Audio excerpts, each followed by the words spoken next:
Exil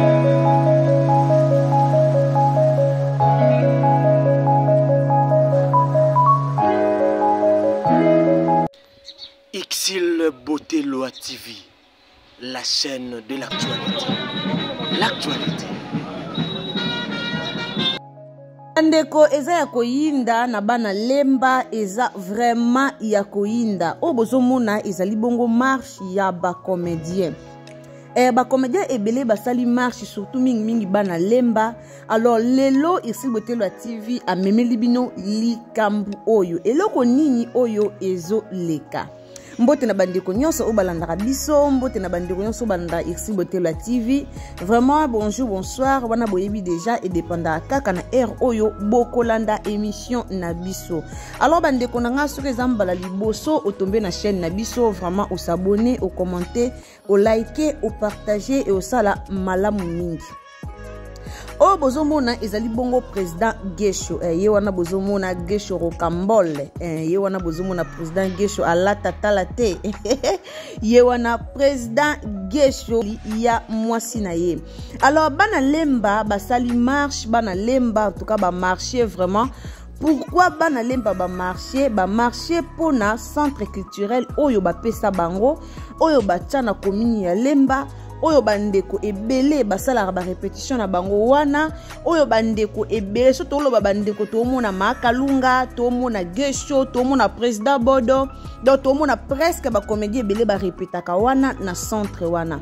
Alors ba changeaki bourgmestre nde bourgmestre o batiaki yende alingi ye a bénéficier na centre wana donc ayaki lokola ko boto la centre wana na maboko ya bana lemba et surtout mingi na maboko ya ba comédien.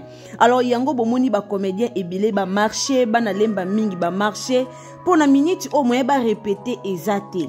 Batebele basala ba répétaka place wana batumusu basala ba démonstration ba talent na bango na centre wana. Alors ezo permettre bango lisusu te ba répéter na centre culturel de Lemba, donc ezo permettre bango te ba répéter wana. Pourquoi? Parce que bourgmestre oyo batie ye alingi yende kaka akomisa centre wana ya ye, donc ye moko bénéficier na centre wana 100%, donc ezala ye moko boyebi mamba ya mboka na biso ndenge ezalaka.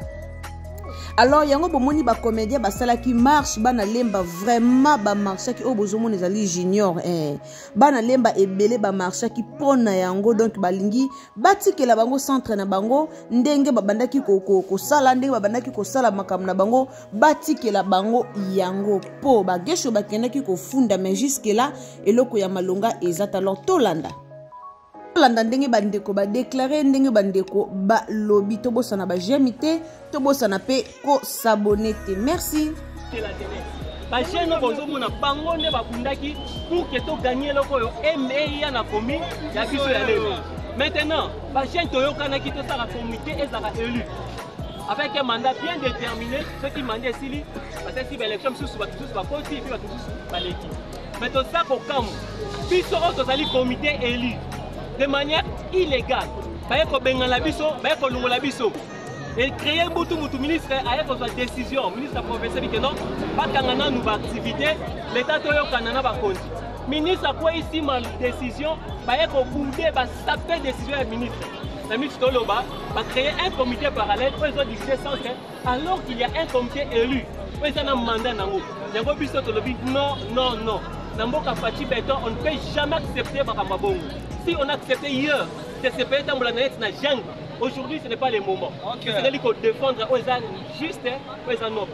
Nous avons un mandat. Quel est l'héritage qu'on fait sur la bande? Pas de comprendre ni. Que ba occupé pour voter aux gens mandat, mutumo ya sani akatio. Tonenge to sana président faut chercher un mandat na ye, to moni on communauté internationale ba akati mandat. Est-ce que c'est normal? Non, c'est normal. C'est si que to télémi on a revendiquer ba droit na biso, ko senga que le comité est élu, to sana kati ya mboka démocratie, ba sengeli ko continuer mandat na bango si na souka. C'est ça le message le plus important pour tenir to passer na marché homme fort azana na dossier oyo le bourgmestre allait maire a sali aye actuel bourgmestre Jean-Serge Pop a suivi un comité, a créé un comité, bah, il y a awa, que ça la remise et reprise, sans motif, sans raison. et créer désordre. Le ministre provincial Christian Sakala a commis lettre à vie désordre, va sursoir, va tirer tout, les 14 jours. Qu'est-ce qui se passe? On ne veut pas nous dire quelque chose. Alors qu'on a un mandat. Ce n'est pas normal. C'est injuste. Lancer message dans le Zambo, parce que le dossier chef de l'État, Ozali père la nation mobimba congolaise. Puis surtout les Congolais, nous avons espéré et pas nayo qu'on soit assurance ya droit na biso. Lelo na lemba ba droit na biso ça violé. Biso to vota ki yo pour que mboka na biso tambola na mibeko na ko respecter ba normes de démocratie. Ce qui se passe ici dans le centre administratif de Lemba, c'est purement anarchie, c'est purement désordre. Il y a une intervention personnelle pour qu'il y ait la paix. Tous les droits, tous la réhabilité dans nos droits. Nous sommes un comité élu et non nommé. Nous sommes élus pour continuer le mandat. Merci beaucoup, vice-président Kesho.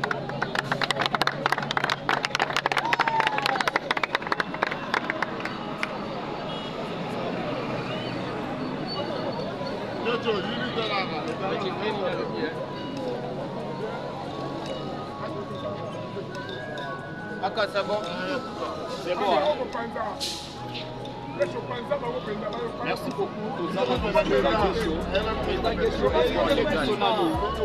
Alliance Centre culturel de Lemba, ils ont indépendant ou indépendant dans la commune. Le centre culturel de Lemba, ils ont entité privé-public. Si on dit privé-public, pourquoi? Public parce que l'État a Zawana comme gardien à battre la mission loco Oyo. Parce que après pour comprendre que et loco Oyo est un prédateur. Nous l'avons récupéré, on a combattu pendant 2 ans pour récupérer et loco Oyo. Mais pour le battre pas pour pas spolier loco Oyo to tchaki yango et il y a eu consensus. Bato ba solo li babi qui sont au nom de la commune. To tchaki on a combat la commune. Mais animateur pour privé pourquoi? Animateur on essaie de diriger loco Oyo. Il faut pas dans l'association, pas dans le mouvement de jeunes. Il y a eu une élection dirigée par le bourgmestre précédent Jean-Jacques Kabekadjoua, où il y a intérieur qui m'a surtout après l'élection. Bicho Kesho Oyo qui est par culturel, le groupe de théâtre et les artistes. Voilà, Gaga a été voté par l'association de mouvement de jeunes. Papado a été voté par le notable. Eric Kalama a été voté par les sportifs. Et dans les comités collégial, on essaie plutôt de diriger et l'autre Oyo. Après de comprendre, déjà la venue aux Aïtis, il y avait ces gens qui n'avaient pas aussi compris la vision de ces choses. On a combattu Naïe et puis à comprendre qu'il y avait plus aussi l'élection. Dans l'événement aux Aïtis, il y a beaucoup de gens Serge Poba, Yepaye, Alongo, la Bisso, Acha aux Aïtis, parce que la preuve déjà, ces comités parallèles, où ils ont ça là. Pendant qu'il y a place à Awa, même pas dans Lemba. Puis le côté de quand il y a ça qui comité naé, à Kindaki Batou, Baya Awa, tout ça la remise de refus, Togo Yakisa qui des autres, Togo Yakisa, Betaki, je vais être Tombokaki. Et le ministre Gasset Sakala a bengi Sibiso, a baissé moratoire il y a 10 jours, le temps que toutes les deux parties vont trouver compromis. Toké Kolukaye, na présence honorable Steve Moulumba, où il a joué intermédiaire, Tosoli Naye. Il a été catégorique à l'objet qui a eu bonne note.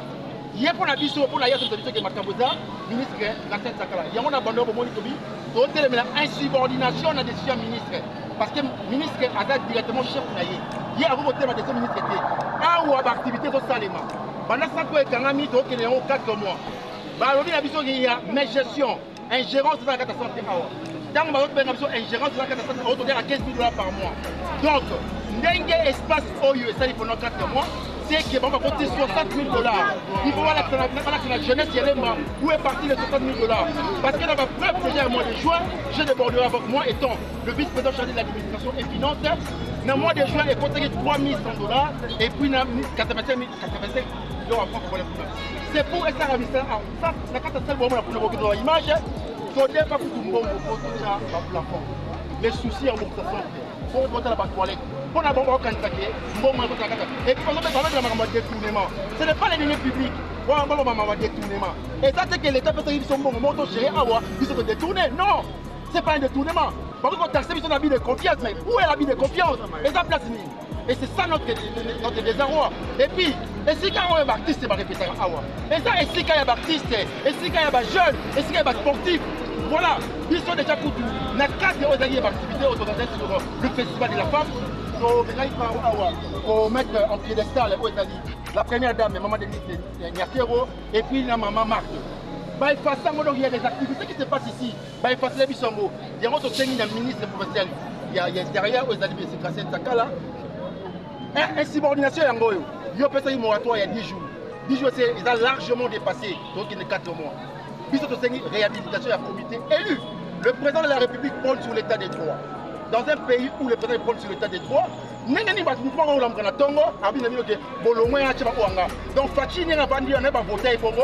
Il n'y a pas de problème avec Fachi dans le milieu. Non, ce qui m'a dit, avec le président Fachi, nous espérons parce que déjà tous ces instances, président de la République, Conseil national de la sécurité, Tokomeli primature, Tokomeli partout.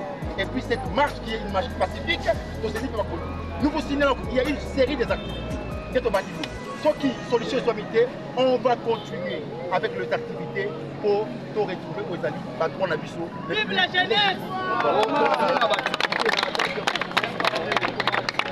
Bandeko nanga wana bomoni en tout cas tokomi na suka toyaki kaka tolakisa bino eloko nini oyo ezo leka naza sik tomoni yango deja biso nyonso tomoni ndenge ezo leka alors tosengi na bakonza mboka en tout cas bolanda bozwa penza likambo oyo botikela bango centre culturel na bango esika wapi oyo basalaka ba démonstration ya batala na bango esika wapi oyo bango ba répétaka comme eza ya bana lemba en tout cas botikela bango centre culturel na bango bokota likambo oyo botikela bango centre na bango bandeko na nga soki eza mbala liboso osabone o commenter o like o partager bisous bye.